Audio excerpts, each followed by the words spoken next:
and welcome to Write-Aerobics. Is everybody ready to get those creative juices flowing this morning? Well, I hope so because I am. We're going to start with our warm-up, which is rapid rewrites. We're going to look at these sentences that are maybe not the best. We'll just put it that way. And we will see what we can do to make them better. Let's get going. The baby was sad. Oh. What would be a better thing to say than just stating it outright that the baby was sad? Well, you might want to actually, I don't know, show us, not tell us, right? So instead of saying the baby was sad, you could describe this scene. The baby's face fell as he grasped the crib, desperate for attention. Exactly. What about the baby Winston frowned, tears welling up in his eyes before the torrents of sobs were unleashed? Yes, exactly. Let's get into more detail there. I like that. Maybe a bit overwrought, but you know, you get the idea. The clouds look scary. This comes across like what you might have written in like 5th grade or something, right? A couple of things with this. Not only is it just kind of a telling, not showing, it's not really showing us what the clouds look like. Also, the whole looked, not a great idea.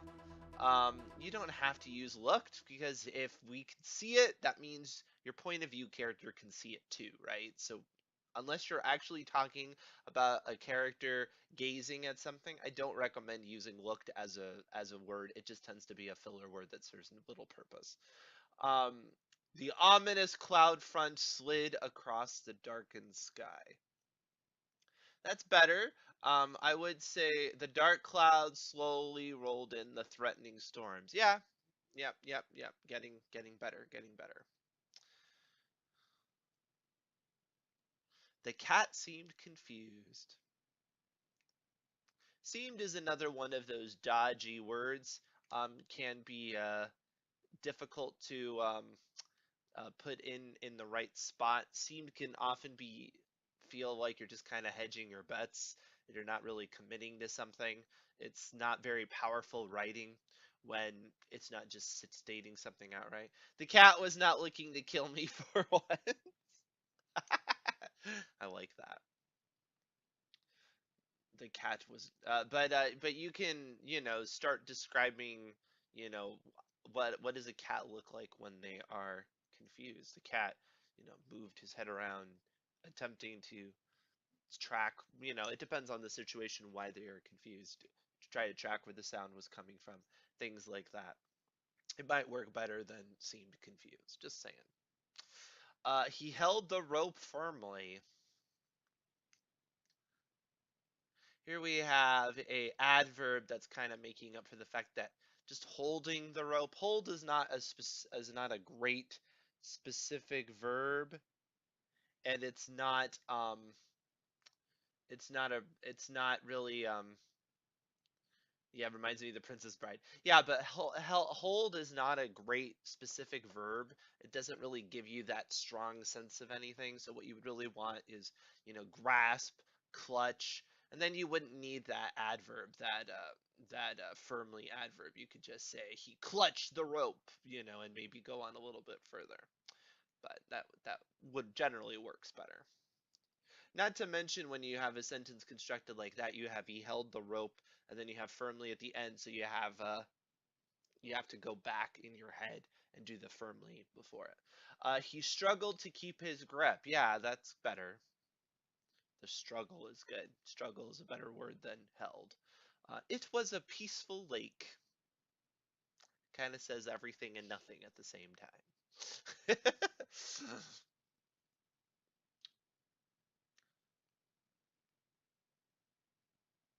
Now you could keep that word peaceful. You can say, the peaceful waters gently um, rippled across the lake or something like that. But you really would want to maybe show a little bit more than just say it's peaceful. Like, you may want to give a little bit more of a reason why the person is assuming it's peaceful.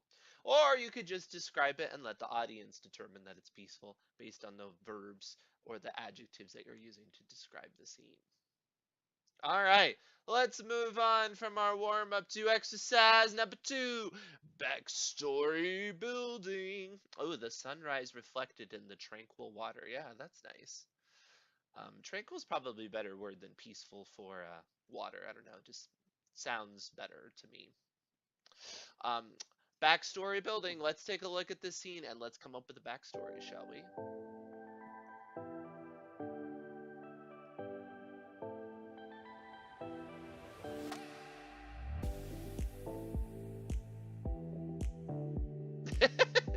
So we have this guy giving her a present, and he's like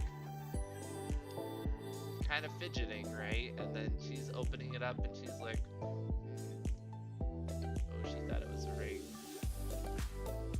The box is empty. Forgot it was our anniversary again. I like that.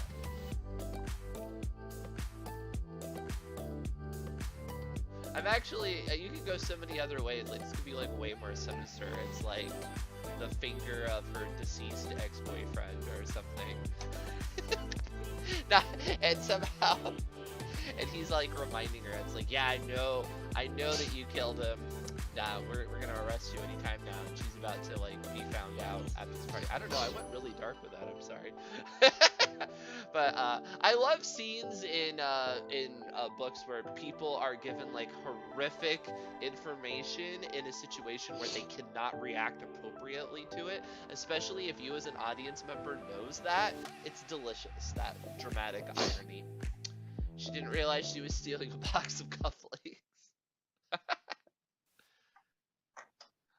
Perspective pump. So we're going to take a look at this scene and we are going to look at it from different perspectives. Positive, negative, different points of view. Let's take a look.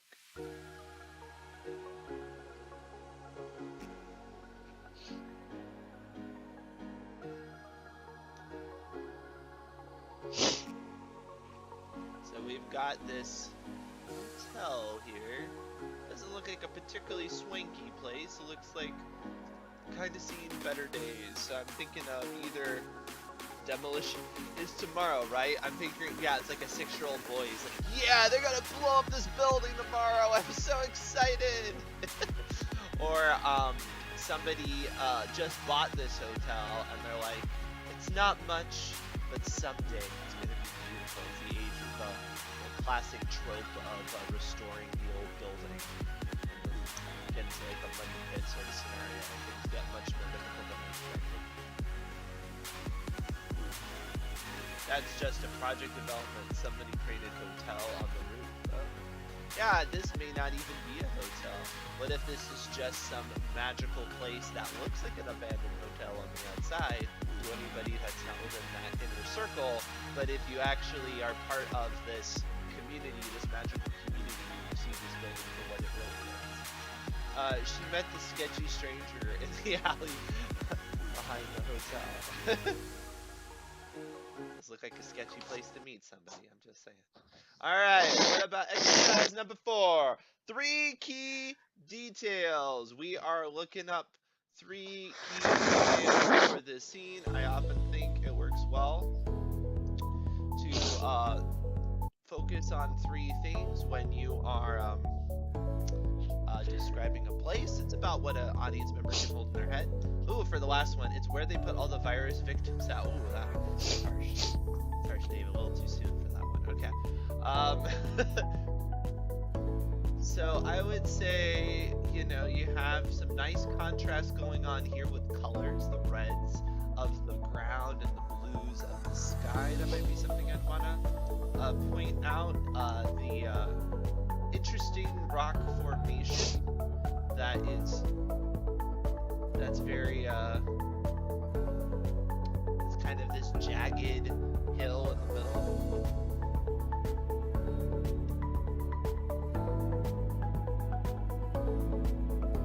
I find these views very interesting in the desert where they like set form this big, it's like all flat, there's like this one big monolith in the center. there is something very spiritual about that. I think that's one reason why, like Steven Spielberg did the whole Devil's Tower and Close Encounters of the Third Kind. There is something very powerful from a visual and just the one center place in the middle of this flatness, this high place. So that would be something I'd want to bring out for this. And like I said, that I do love the color, the red rock. So it'd be that flatness, that juxtaposition, and the colors. Crumbling rock, blue sky, spacious landscape. Yeah, erosion marks. Okay, so some people are going more in the aged element of this. That this is an ancient thing.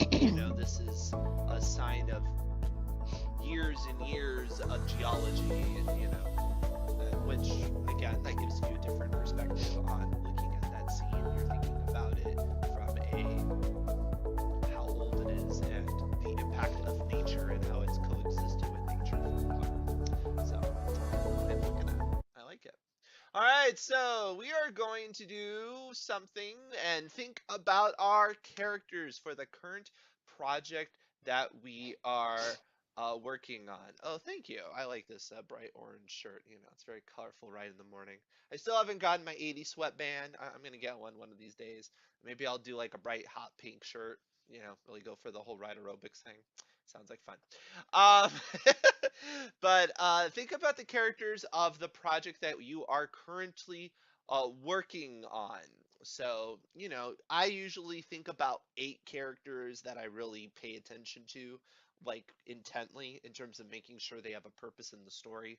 Um, Beyond that, they tend to kind of drift away and they tend to be more characters with like a scene purpose rather than a story purpose. But anyway, think about your makeup of characters. Maybe you don't even have as many as 8 you're paying attention to. Maybe you're only paying attention to 4. I don't know. Maybe you're doing a George R. R. Martin and you're paying attention to 75,000. I don't know. Anyway, so the question I want to ask you is, do you have a sidekick slash support character? Do you have a character that is kind of along for the ride to support the protagonist? Now, you might think, well, that would be a very flat character to have. That'd be kind of boring, right? And sometimes, yeah, those characters are kind of flat and boring. You have like whatever Toto in The Wizard of Oz, or the R2D2 C3PO of Star Wars, or um, Sam in many cases in Lord of the Rings is a bit like that. He's mostly just there to support the protagonist on their journey. But they can be very helpful because they are the cheerleaders, they're the motivators, they're the reason why the hero feels like they can accomplish what it is that they need to do. They're going to get so much opposition from hopefully the opposition character, which we talked about on Monday, but also the world itself is going to be in conflict with them. Because, that's what makes an interesting story. So you need to have something along the way that's kind of giving them that motivating factor. And like I said, it could be something like a pet.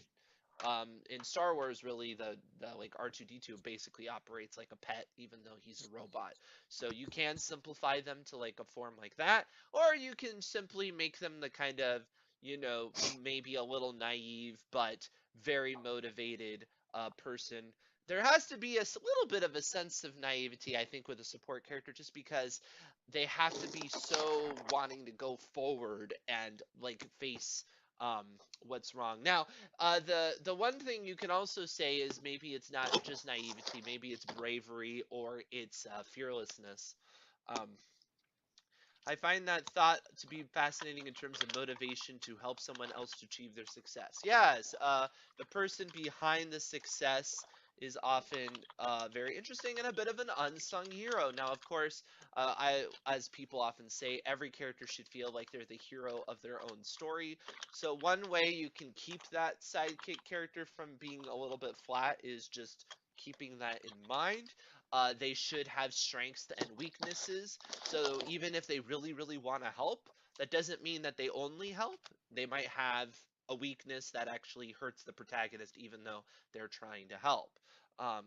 They might lead the protagonist astray, or they might get the protagonist into trouble, even though they're not trying to do so. So they can still be a tension point, even though they are trying to be helpful. That's really just their world mindset. Their world mindset is they are on the protagonist team and they are somebody to help and, pick up the protagonist when they are feeling down, or is also just that extra energy boost. Yeah, you can do it. Let's do it. Let's go. Woo!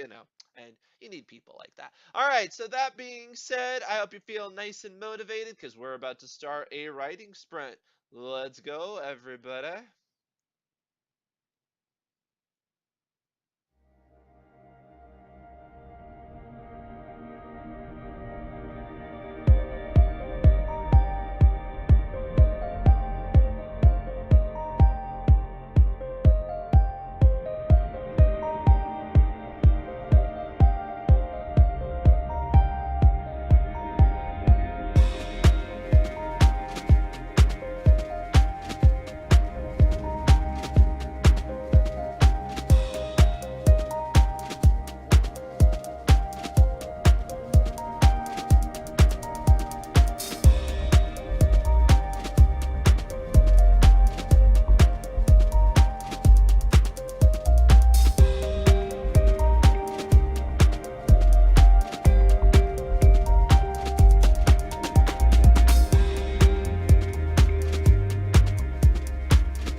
sorry. I hope that you have enjoyed this morning and these exercises. I always have fun presenting them to you, and I hope that you're finding this to be some great motivation to keep you on your writing journey.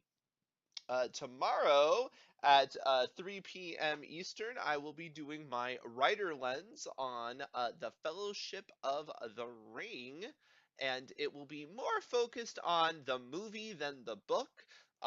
Obviously, the movie is based on a famous book and definitely takes a lot from that, so I can't just remove the movie from it. But I'm going to be discussing the structure and the way that the plotting works and all of that from the context of the movie, because it does differ a little bit from the book. It streamlines and whatnot, so just so you know. I will be talking about the Lord of the Rings, the Fellowship of the Ring, which of course ties into the fact that coming this Monday we will begin our fantasy class, which I'm totally excited about. And if you don't know much about that, you can always check out the event I did with Beth and Gareth yesterday, our Power Hour from Tuesday, where we discussed our online courses, which was a lot of fun. And I will be back on Friday for another Write-Aerobics, and then on Sunday, we now that the holidays are over, we will have our return to the Story Doctor, and we're also going to be bringing in Book Blender at a new time on Sundays now, Sundays at 3 o'clock.